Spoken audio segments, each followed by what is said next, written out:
Okay, make sure you can hear the sound in this video. It is covering Chapter 1, Section 4, Part 2, otherwise known as 142, in Chapter 1 of Geometry in the study guide. We're starting on page 20 with the angle addition postulate. Well, this is angle RSP, and if you add that angle on the top right here to angle PST, that's the angle right here on the bottom, then those two should add up to be this full angle all the way across, angle RST. This one. So that's basically what the angle addition postulate says, is that the interior angles, when you add them up in their measure, will give you the measure of the entire large angle that includes both of them.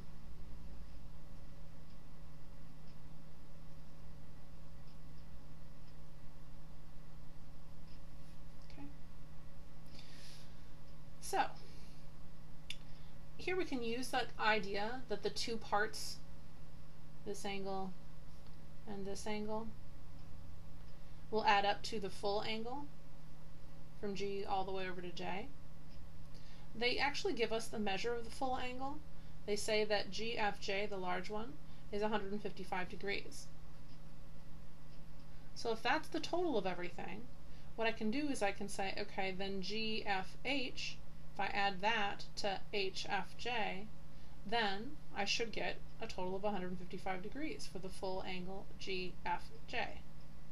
So the two parts inside are not represented by specific measures, they're simply represented, their lengths are represented by an expression, but we can still use them nonetheless.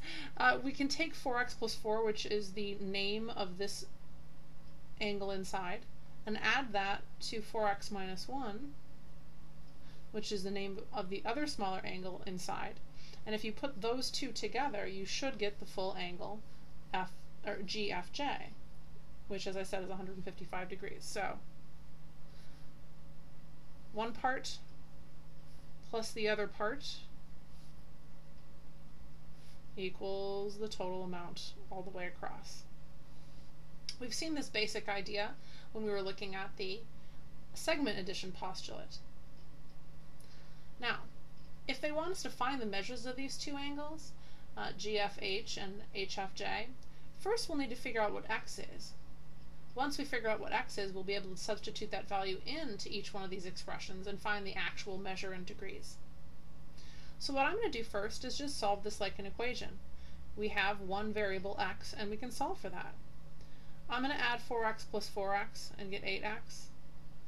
I'm also going to add 4, and I'm going to take away 1 from that, or you could say 4 plus negative 1, either way. You get 3. So, solving this like an equation, I've consolidated like terms first.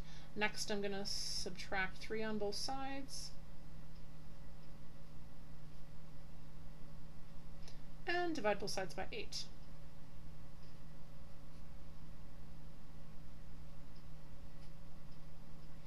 So, x equals 19. Now, remember, that's not the final answer. They didn't ask you to find x. It's simply a number that helps us find the answers that we want. So, for example, the measurement of angle GFH is represented by an algebraic expression at the moment. But now that we know what x is, we can actually substitute that number in and simplify and find our answer. 4 times 19 is 76. If I add 4 to that, I get 80. So that's my first answer. My other answer, they want us to find the measure of HFJ.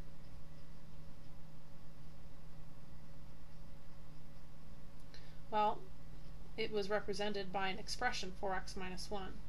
So we'll have to do some substitution, taking out the x variable and substituting in its actual known value of 19. And so that would be 76 minus 1, or 75. So it's important to be mindful of these types of questions where you have kind of two-step process. You have phase 1 where you're trying to find x, an unknown, and then phase 2 where you're actually answering the questions that they've directed you to find the answers to. Number 3 is very much the same type of process. They've told you that VRS is a right angle. They've also indicated it here. So the total of this angle right here and this angle here, those are the two parts, will be 90 degrees because they add together to make a perfect corner of 90. The two angles we're talking about, they don't have degree measures per se, but they do have algebraic expressions that represent the measure. So x minus 4 is the part up here, and 3x plus 20,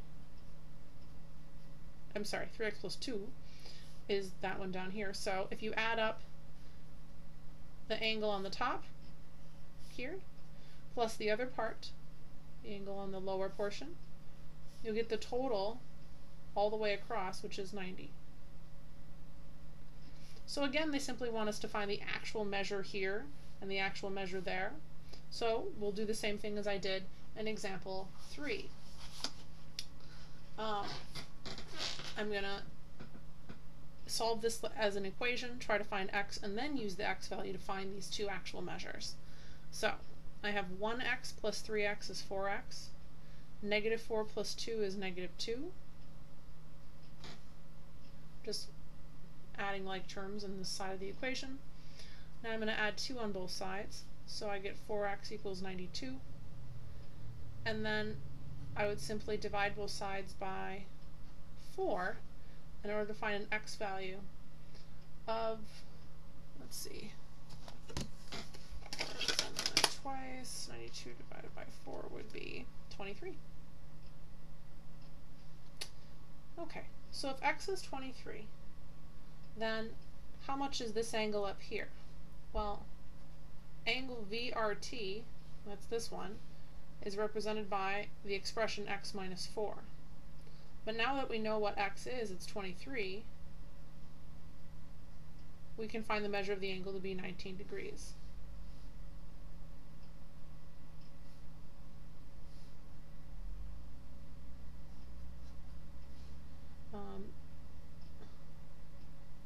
Measure of angle TRS, you can do the same thing. You can plug in 23 here, substitute out the x in our 3x plus 2, and put in the value of 23. And so 23 times 3 gives you 69. If you add 2 to that, you get 71 degrees. Another way to do this, second part, finding the other angle, is to know that if they both add up to 90 degrees, and you already found 19 degrees to be this part, you can simply say 90 degrees take away 19, and that will give you this angle. And you don't have to use the algebraic expression. That's the alternate way of going about that. Okay. Congruent angles. Identify all pairs of congruent angles. Well, they've actually already been marked. Angle P and angle N. Angle P is congruent to angle N. That means they have the same measure. And also, we have another pair of congruent angles. Angle L, which is marked with a double swoop, and angle M, which is also marked with a double swoop. That means that those two are the same measure as well when they're marked that way. So angle L and angle M are also congruent. This is the symbol for congruent. It's a little squiggle on top of an equal sign. So if angle P is congruent to angle N, that means the measure of angle N would also have to be 120 degrees.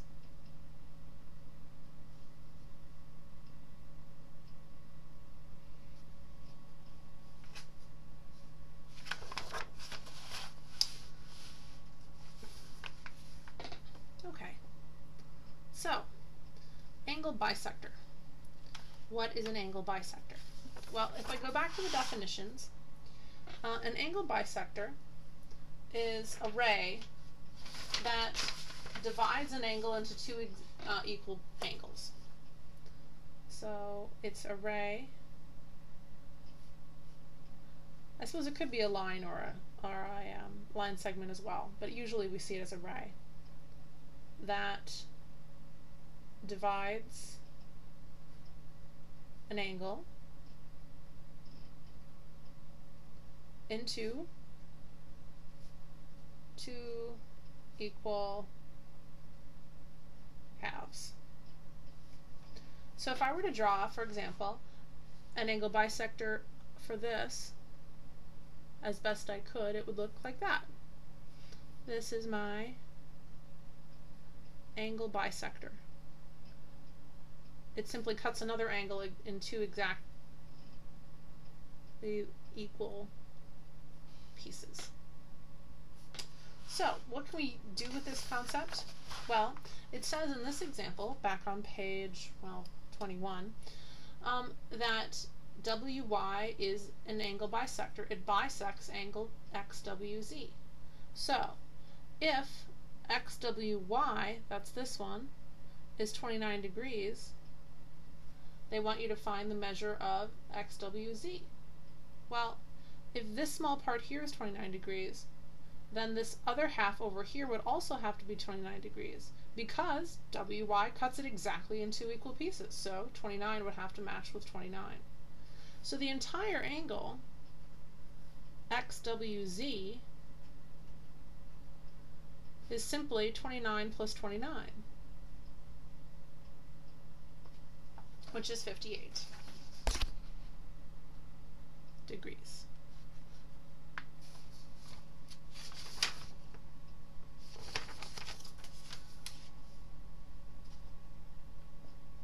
Example 4. Identify all the pairs of congruent angles in the diagram. Well, if this corner up here is 135 degrees, well, you can see that this corner over here is also marked the same way with a single swoop. So the measure of angle B would have to be congruent to the measure of angle D, right? They're marked that way. So if angle B is 135, then the measure of angle D would have to be also equal to 135 degrees. They also want us to identify these two. These two are congruent to each other. You can see there's a double swoop on corner A and a double swoop on angle C. So we could say that the measure of angle A is congruent in measure to angle C. So here we've listed all the congruent parts, congruent angles, and then we answered the question, what is the measure of angle D, right there. So example 5 is, again, pretty much the same thing. KM is an angle bisector, which means it cuts the large angle LKN into two equal pieces. So if LKM, that's this one right here, is 78 degrees, then they want us to find the measure of LKN, the full thing. Well, if this side is 78 degrees and this line cuts it exactly in half, that means that this side would also have to be 78 degrees.